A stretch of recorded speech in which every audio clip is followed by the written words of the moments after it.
Okay, so now that you're all warmed up, in this lesson we'll be covering how you can draw the simple and the most used 2D shapes. I'll be starting off the class by showing you a demonstration of how I like to draw these shapes, followed by a simple task for you to do.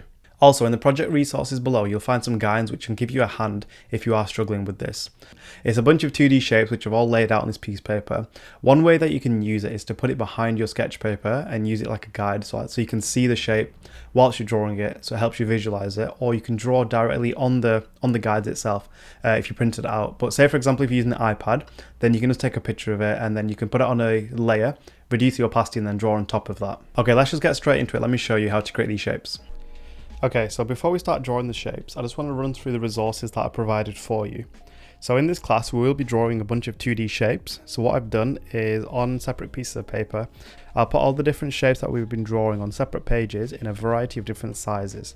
Again, this is just to get us used to drawing and our hand getting used to drawing big circles, medium, small, and then the same for the rest. So what I'm going to do is quickly go through the pieces of paper and then we're going to get straight into it. So for the circle ones, you can see, so I got circles, we've got squares, we've got ovals, and we've got triangles. And as you can see in the resources, it's all labeled. So this class is 2D shapes. So it's all labeled in the different shapes. So like I said previously, if you do want to copy these into Procreate and then use the layers on there, feel free to do that. Or if you are using pencil and paper, then we're going to go through these one by one. It's going to be similar to the previous lesson where we're using these as guides, and then what we're going to do is we're going to remove the guides and then we're going to try to recreate these shapes again. So in the previous lesson when we did the straight lines, we're going to do the same for this, but what I like to do is every time I'm drawing a straight line, I like to turn my piece of paper just to make sure that the line is perfectly straight. So when we was practicing last time, and I told you to make sure that the lines, you start at the line and then you end at the line, this comes in handy when drawing shapes like this. So I'm just going to start off and straight line, straight line, straight line, and then, oops, and then straight line. As you can see, I am using my hand for this, but I am moving down. But this is for a much shorter section, so using your wrist is okay for lines like this.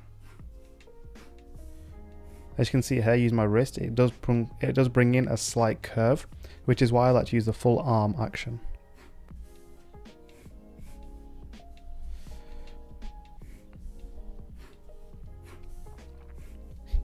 You can tell that I've not warmed up. These lines are looking a bit wonky. But this is why we're doing this exercise, to get us both all on the same page. See, with the smaller ones, it is okay to use your wrist because you can still achieve quite a straight line with this. Remember, when you're drawing these, you want to aim for the end point. You don't want to look where your pencil is. You want to aim for the end point to make sure you're getting a nice straight line. And I'm drawing these lines quite fast because, like I said previously, when you are drawing a little bit slower, you do tend to get a wiggle.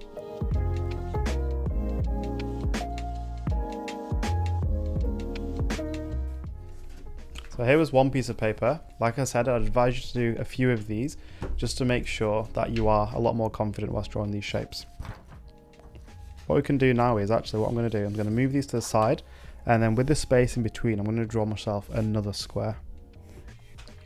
The main thing with squares, they are simple. They are a very simple geometric shape, but they are used to build a lot more complex compositions. Practicing drawing shapes and different sizes and orientations is very useful because squares are quite a proportional shape. All sides are the same, so it is good to get used to understanding proportions. Like say for example, I'm going to draw one here. It's clearly not a square; it's more of a rectangle, but just kind of visualizing a square, it is something that can be quite useful and very important when it comes to drawing, as a lot of drawing is about proportions. As you can see, I am going over, but again, squares are generally used for working out sizes or working out different proportions, so it is good just to kind of get a good gauge of how your proportions are looking. And then, okay, so let's start with circles. So circles, like we said previously, so what I'm going to be doing is I'm going to be working in a circular motion. I want to make sure my whole elbow is moving, not just my wrist. Maybe for the smaller ones, you can get your wrist involved, but especially for these bigger ones, these big ones here, you do want to make sure that you are getting nice circular motions with your arms before you do commit. Okay, so let's just get to it. So I'm going to start off with the medium ones first. So again, like I said, what I want to do is we want to make sure we're getting a nice, even, almost like your pencil's following it before you commit. And then when you commit,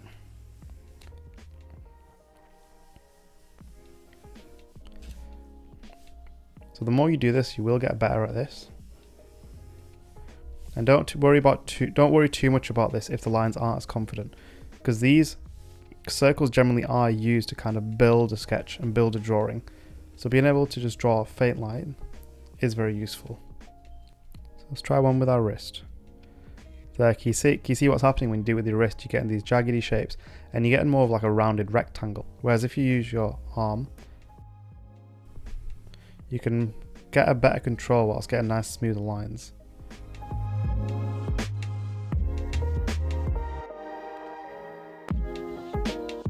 One thing I'm finding handy is hovering above the shape before you do commit. Let's go to the big ones now. I'm going to turn this way just so my arm can rub on the paper to kind of get a bit more friction. So as you can see here, I'm hovering over the shape before I'm committing, and then when I do feel confident, I'm going to put the piece of paper. When I do feel confident, I'm going to put the pencil down, you know, to get a nice circle.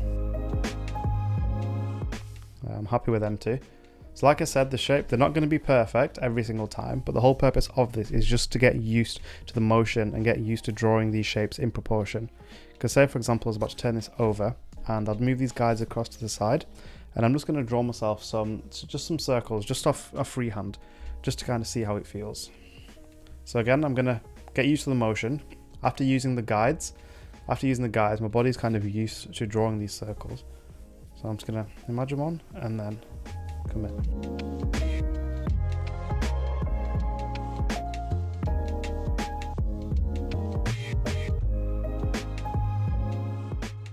As you can see here, the more I'm doing it, the circles are getting a lot more consistent, which is what we're aiming for here.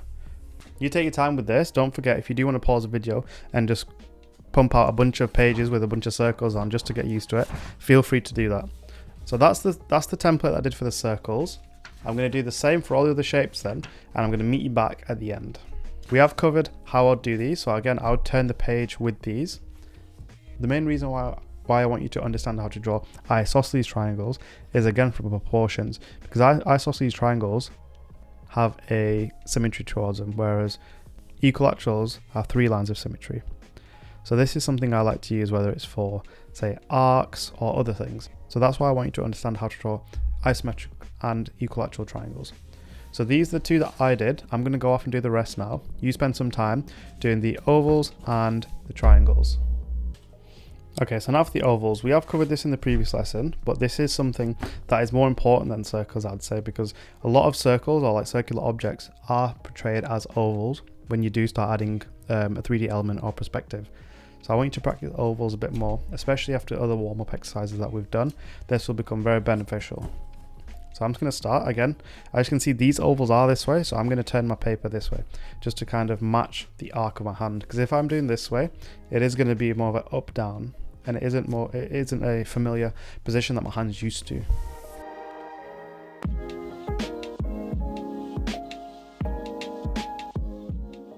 Oh, that was a bad one. As you can see, not everyone's going to be perfect, but that's the whole purpose of doing this. One thing I like to do when warming up is to draw a couple of lines and then try to fit the ovals within this.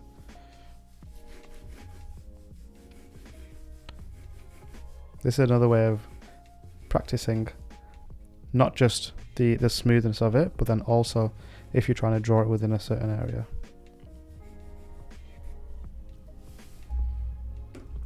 So I've gone through and I've done all the different shapes. So I've got my ovals, I've got my circles, and I've got my squares too.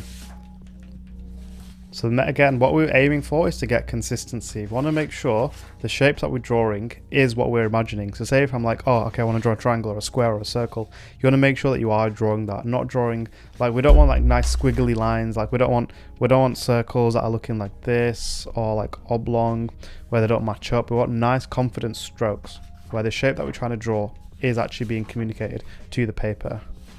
So like I said, so do spend some time, go in and take as many pieces of paper as you need. Do use the resources that I've put there. Like I said, we've got the square, we've got the circles, we've got the ovals, and we've got the triangles. So go through and use these to make sure that you are getting nice confident shapes before you move on. One thing I wanted to mention is just to be patient with this. Like, it may seem simple the way I'm drawing it, but I have drawn these shapes numerous of times over the last decade. So it is something that you'll take time. Just the more you practice, the more you'll get better and quicker at drawing these a lot more consistently and confidently.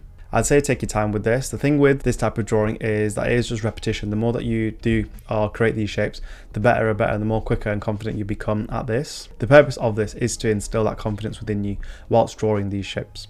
And like I said before, if you are struggling, just put the guides behind your sketch paper and use it as a reference, and just do that more and more until you feel confident. Then remove the guides and then try and redraw these shapes again. Okay, so now that we've done with this lesson, in the next one we'll be covering perspective, the first one of 3 to come. In this particular lesson we'll be covering 1 point perspective. I'll see you there.